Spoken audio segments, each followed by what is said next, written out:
सामाइल महाद्वीप की सबसे शक्तिशाली जाति ड्रैगन कबीला है।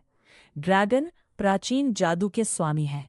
यद्यपि उनकी संख्या बहुत कम है, फिर भी वे अत्यंत शक्तिशाली हैं और इस महाद्वीप पर मनुष्यों के सबसे बड़े शत्रु माने जाते हैं।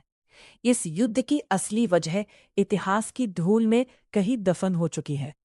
आज कोई नहीं जानता कि शुरुआत में वास्तव में क्या हुआ था, लेकिन मनुष्यों और ड्रैगनों के बीच यह अंतहीन संघर्ष सामाइल महाद्वीप पर सैकड़ों वर्षों से जारी है।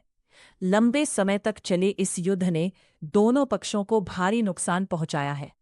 अनगिनत जाने गए हैं और हर पक्ष ने इसकी बहुत बड़ी कीमत चुकाई है।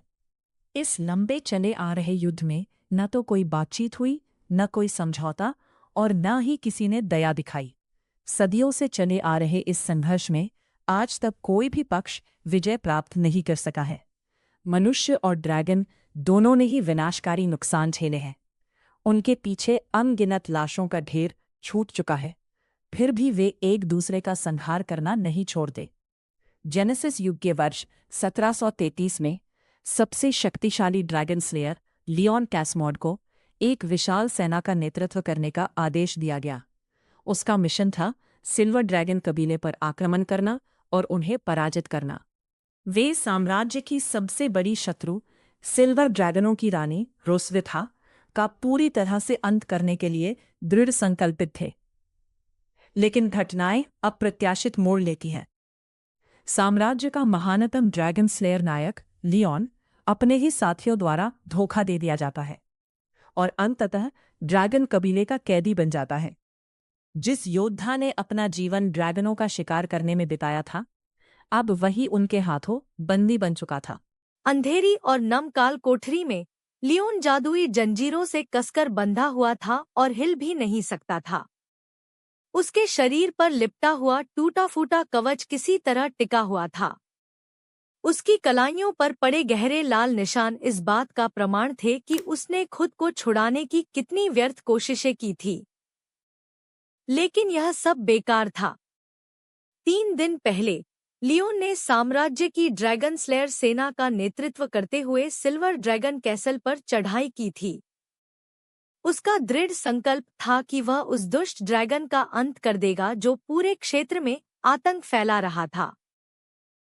लेकिन किसे पता था कि लियोन को उसके ही एक भरोसेमंद अधीनस्थ द्वारा धोखा दिया जाएगा। उसकी पीठ में छुरा घोंपा गया और सेना का ठिकाना सिल्वर ड्रैगन कबीले को बता दिया गया। लियोन के नेतृत्व के बिना ड्रैगन स्लेयर सेना जल्दी ही पराजित हो गई और चारों दिशाओं में बिखर गई।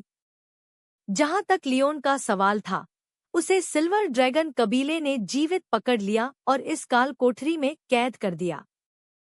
3 दिनों से लियोन ने पानी की एक बूंद तक नहीं पी थी। अब वह केवल एक चीज चाहता था, एक तेज और सम्मानजनक मृत्यु। लेकिन जादुई जंजीरों में जकड़े होने के कारण मृत्यु भी उसकी पहुंच से बाहर थी। या शायद यदि उसके हाथ पैर खोल भी दिए जाते तो भूख और प्यास से कमजोर हो चुका उसका शरीर इतना शक्तिहीन था कि वह स्वयं अपना जीवन भी समाप्त नहीं कर सकता था। अर्धचेतन अवस्था में उसे अचानक दूर से आती कुछ आवाजें सुनाई देने लगी। वह जश्न की आवाज थी, ड्रैगन कबीले की विजय भोज की धूमधाम। लियोन ने पहरेदारों को बात करते हुए सुना था।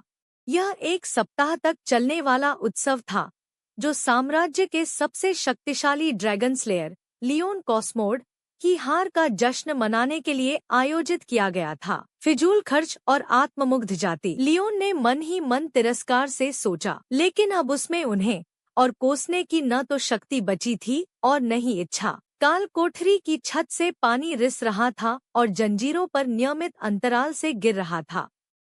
वह एकरस ध्वनि मानो लियोन के जीवन के अंतिम क्षणों की उल्टी गिनती कर रही थी। पता नहीं कितना समय बीत गया, तभी काल कोठरी का दरवाजा चरमराते हुए खुला। तुम सब बाहर जाओ, मैं हमारे प्रिय नायक ड्रैगन स्लेयर से अकेले में बात करना चाहती हूँ। जैसा आदेश महारानी।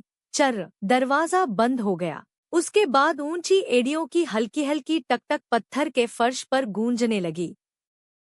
वह आवाज विशाल काल कोठरी में फैलती हुई धीरे धीरे लियोन के और करीब आती गई। अचानक कदमों की आहट रुक गई। कोई उसकी कोठरी के सामने खड़ा था। लियोन ने बड़ी कठिनाई से अपना सिर उठाया। उसकी धुंधली दृष्टि में चमकते हुए चांदी जैसे बालों का झरना दिखाई दिया, मानो किसी आकाशगंगा की रोशनी हवा में ठहर गई हो। लेकिन जिसने वास्तव में उसका ध्यान खींचा वह उसके वस्त्रों के नीचे चांदी जैसे बाल, ड्रैगन की पूंछ और महारानी। लियोन तुरंत समझ गया कि उसके सामने कौन खड़ा है। सिल्वर ड्रैगन की रानी हवा में शराब की हल्की सुगंध तैर रही थी। उसके सुंदर चेहरे पर छाई हल्की लालिमा बता रही थी कि विजयभोज में उसने शायद कुछ अधिक ही पी ली थी। दोनों एक दूसरे के बेहद करीब खड़े थे। एक और लियोन था, बिखरा हुआ, फटेहाल, उसका कभी गौरवशाली कवच अब मुरझाया और धूल से भरा हुआ। दूसरी ओर रोसविथा थी, शाही गरिमा से परिपूर्ण,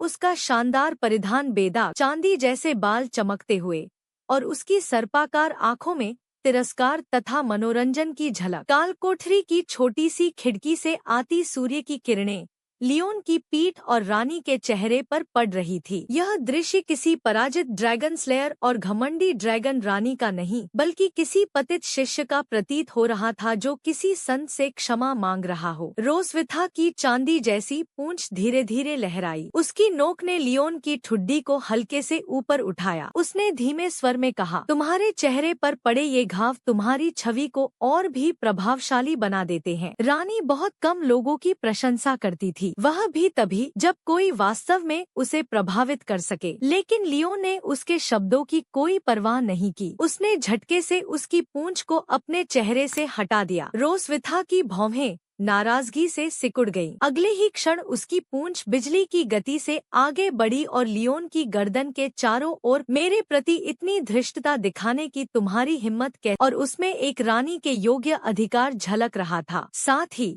उसकी पूंछ लियोन की गर्दन पर और अधिक कसने लगी। ऑक्सीजन की कमी से लियोन का चेहरा लाल पड़ गया। उसका पहले से ही कमजोर शरीर अब मृत्यु के और भी करीब पहुंच चुका था। फिर भी उस भयावह स्थिति में भी उसकी आंखों में विद्रोह की ज्वाला बुझी नहीं। उसकी अडिग निगाहें लगातार रोसविथा की आंखों में टिकी रहीं। कुछ देर तक दोनों एक दूसरे को घूरते रहे। जब लियोन लगभग बेहोश होने वाला था, तब रोसविथा ने अपनी पूंछ ढीली कर ली और उसे वापस खींच लिया।